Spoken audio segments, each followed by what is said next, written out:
Golden afternoon light spills across the park like honey, painting everything in warm amber tones.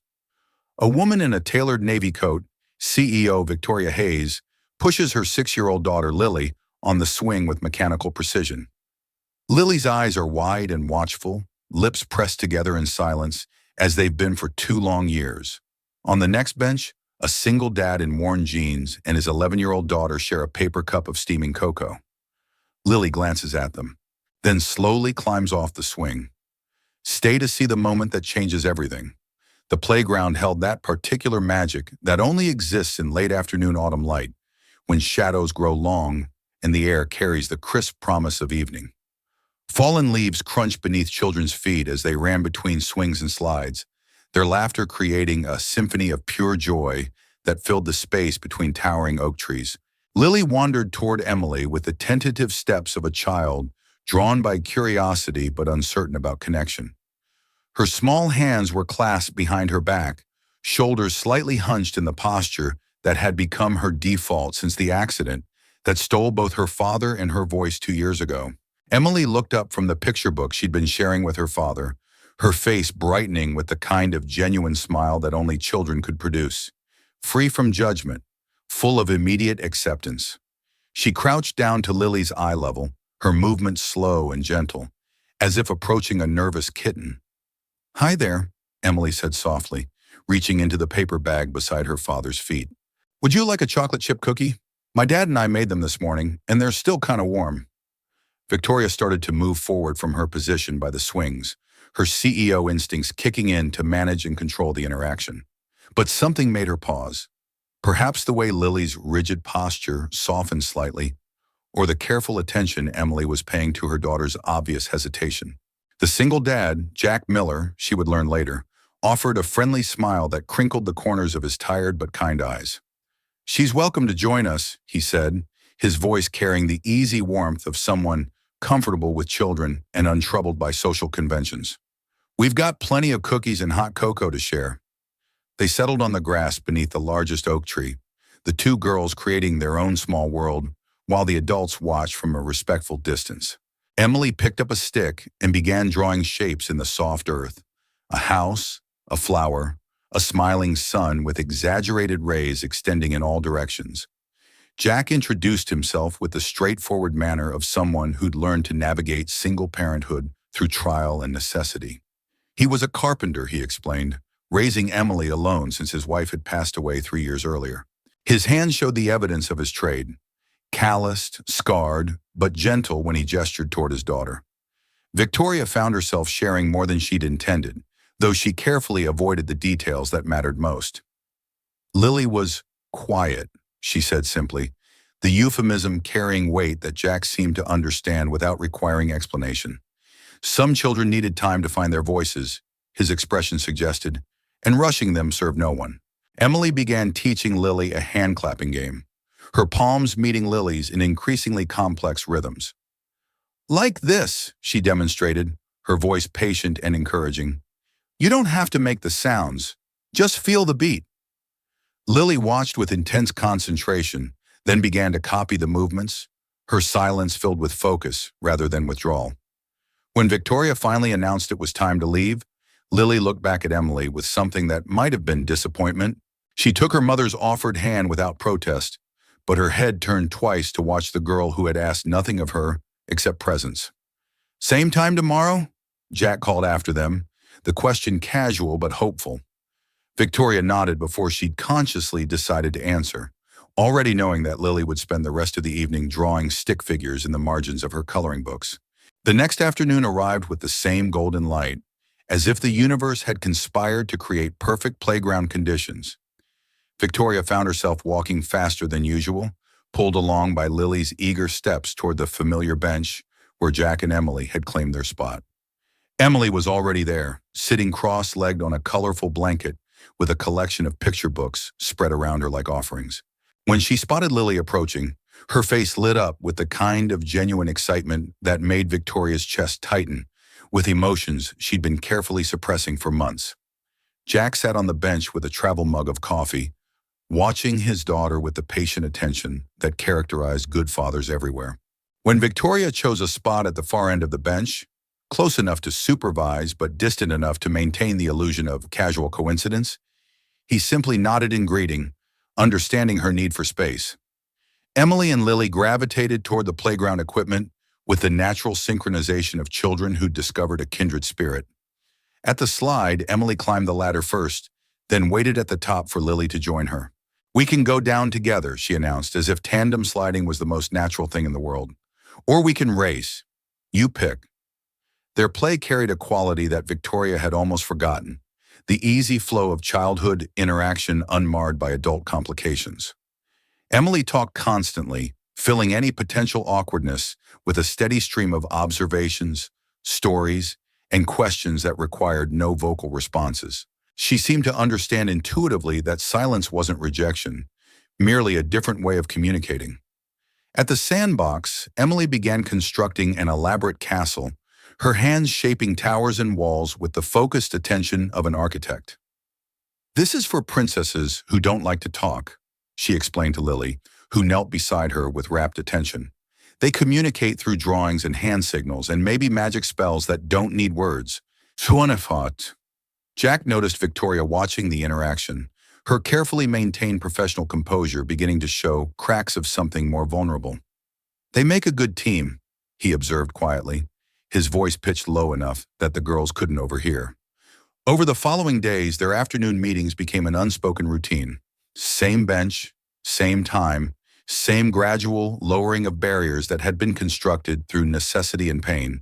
Victoria began to share fragments of her story. The car accident that had taken Lily's father, the months of therapy that had yielded no breakthroughs, the way silence had become their household's default language. Jack reciprocated with his own careful revelations. Emily's mother had died of cancer, a long fight that had drained their savings and left both father and daughter grieving in different ways. Emily's current chattiness was actually a recent development. For months after the funeral, she'd been almost as quiet as Lily. "Time," Jack said one afternoon, watching the girls create an elaborate obstacle course from playground equipment. "That's what the grief counselor kept telling me. Kids heal on their own timeline, not ours." The words carried weight that Victoria felt in her bones. How many specialists had she consulted? How many treatment plans had she implemented? How many times had she measured Lily's progress against arbitrary milestones that had nothing to do with her daughter's actual needs? One particularly chilly afternoon, disaster struck their careful routine. Emily was demonstrating a complicated climbing technique on the monkey bars when her hands slipped on the cold metal. She fell hard, landing on her side with a cry of pain and surprise that brought both adults running. Lily reached Emily first, dropping to her knees beside her new friend with an expression of pure concern. Her mouth opened and closed several times, as if words were trying to escape but couldn't quite find their way past invisible barriers. Her small hands hovered over Emily's scraped knee, wanting to help but uncertain how to proceed. Jack knelt beside both girls, his voice gentle but steady. "It's okay, Em. Just a scrape. Nothing that won't heal." Then looking directly at Lily, he added, "It's okay if you don't want to talk, but if you do want to say something, we're listening." Victoria felt something shift in her chest, watching this man offer her daughter the kind of patient acceptance she'd been too frightened to provide. You'll want to see what happens when Lily finally finds her voice. The day everything changed began like any other, with Victoria and Lily making their way across the familiar path toward their bench. But as they approached the playground, Victoria's steps slowed with the realization that Jack and Emily weren't there. The bench sat empty, and Lily's small hand tightened in hers with obvious disappointment. Victoria checked her phone. No messages, no explanation for the absence that had become as reliable as sunrise. She was about to suggest they try the swings when Jack came hurrying across the park, his carpenter's tool belt still hanging from his waist and sawdust visible on his shirt. "Sorry," he called out, slightly breathless from his run across the grass. "Job ran late, and I couldn't get away." Emily trailed behind him, her usual bright energy dampened by the disruption to their routine. Lily had already claimed her favorite swing, but her movements were mechanical, lacking the anticipation that usually characterized their playground visits. She seemed smaller somehow, more withdrawn, as if the absence of her expected routine had triggered something deeper than simple disappointment. That's when the other boy appeared, older, maybe 8 or 9, with the kind of aggressive confidence that sometimes masked insecurity. He approached Lily's swing with the deliberate swagger of a child looking for an easy target. "How come you never talk?" he demanded, positioning himself directly in front of her swing and forcing her to stop. "Are you stupid or something? My mom says kids who don't talk are usually stupid." Lily's hands gripped the swing chain so tightly her knuckles went white. Her entire body seemed to freeze, shoulders hunching inward as if she were trying to disappear entirely. The confident little girl who'd been learning to play again vanished, replaced by the frightened child who'd emerged from the hospital 2 years ago. Victoria started forward with the protective fury that only mothers could summon, but Jack reached Lily first. He knelt beside the swing with the same calm presence he'd shown that first afternoon, his voice steady and reassuring. "Hey there," he said gently, his attention focused entirely on Lily, rather than the boy who'd caused the trouble. "You don't have to talk if you don't want to, but if you do want to say something, anything at all, we're here to listen." His tone carried none of the urgency that had characterized so many of Victoria's attempts to coax words from her daughter. No pressure, no expectations, just simple acceptance of whatever Lily chose to offer. Victoria felt something crack inside her chest as she watched this scene unfold. How many times had she pushed too hard? How many therapists had she hired to fix what might not have been broken at all? The guilt that had been building for months suddenly crystallized into sharp, painful clarity. That evening, long after they'd returned home and Lily had fallen asleep, Victoria sat in her home office staring at the stack of therapy reports and treatment plans that had accumulated over 2 years. Each document represented another attempt to force her daughter back into the shape she'd been before the accident, as if grief and trauma could be scheduled away like business meetings. The next afternoon brought an unexpected gift. Jack arrived at the playground carrying his guitar case, Emily bouncing beside him with barely contained excitement. "Dad's going to play music," she announced to Lily, who immediately perked up with interest. Jack settled on the bench and tuned his guitar with the practiced movements of someone who'd been playing for years. The instrument was old and worn, its wooden body marked with the kind of scratches and dings that spoke of countless campfires and living room concerts. "Music doesn't need words," Emily explained to Lily, as her father began to play a gentle melody. "Sometimes it says everything better than talking does." Emily began to sing softly, her young voice sweet and clear as it carried a simple folk song about sunshine and friendship. Lily listened with rapt attention, her body swaying slightly to the rhythm in a way that Victoria hadn't seen since before the accident. When Jack handed Lily a small tambourine, "Just in case you want to join in," she hesitated for only a moment before taking it. Her first tentative taps were barely audible, but gradually her confidence grew until she was keeping steady time with the music. Victoria watched from the bench, tears threatening as she witnessed her daughter participating in joy for the first time in 2 years. Maybe healing wasn't about forcing words to return. Maybe it was about creating space for whatever wanted to emerge naturally. The turning point arrived on a Tuesday afternoon, painted in shades of gold and amber, when autumn had dressed the playground in its finest colors.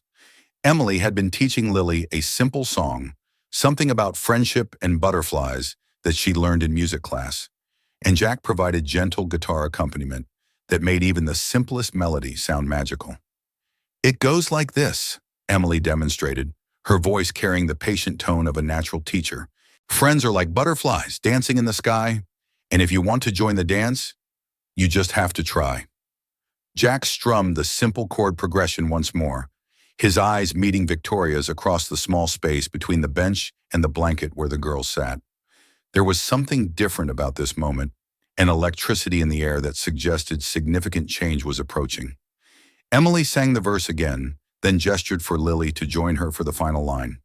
"You just have to," so she began, then waited, her hand extended toward her friend in invitation rather than expectation. And then, barely audible above the whisper of autumn wind through falling leaves, Lily's voice emerged like a butterfly testing its wings. "Try?" Victoria's world stopped rotating. The simple word, spoken so softly it might have been imagination, hit her with the force of a revelation. She felt tears spring to her eyes as she realized she'd just heard her daughter's voice for the first time in 2 years. "Again?" Jack asked gently, his guitar still humming with the fading echoes of the last chord. His voice carried no urgency, no pressure, just warm encouragement that left room for whatever Lily chose to offer. Lily nodded, a shy smile beginning to bloom across her face. This time, when Emily reached the final line, Lily joined her with slightly more confidence. You just have to try. By the time the sun began to set behind the oak trees, painting the playground in shades of pink and gold, Lily was laughing, a sound that Victoria had thought might be lost forever. It bubbled up from somewhere deep inside, pure and joyful and utterly transformative. The weeks that followed brought gradual but steady changes. Lily's words came in whispers at first, then in normal speaking tones, and finally in the animated chatter that had characterized her personality before the accident. The silence that had defined their household for 2 years was gradually replaced by bedtime stories, dinner conversations, and the 1,000 small communications that make up a child's daily life. On a crisp Saturday afternoon in late October, they organized their first official park picnic. Victoria spread a checkered blanket beneath their favorite oak tree, while Jack unpacked sandwiches and thermoses of hot chocolate. Emily and Lily sat cross-legged facing each other, engaged in the kind of intense conversation that only 11 and 6-year-olds could sustain about the relative merits of different sandwich combinations. I like peanut butter and jelly best, Lily announced, her voice clear and confident as she bit into her chosen lunch.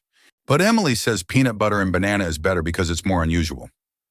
Victoria felt her throat tighten with emotion as she listened to her daughter's casual chatter.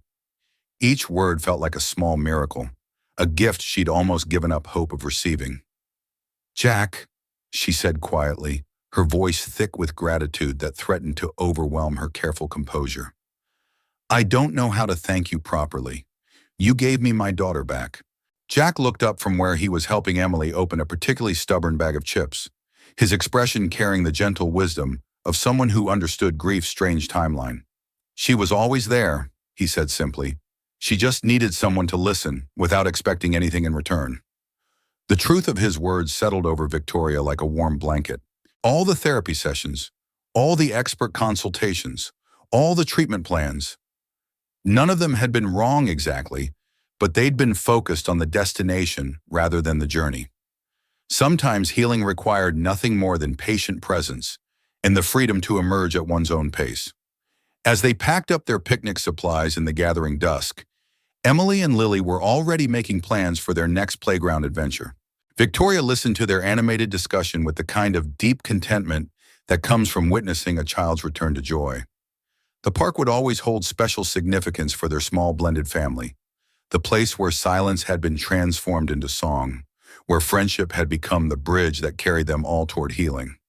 If this touching story warmed your heart, subscribe to our Heart Stories for more tales of love, hope, and second chances.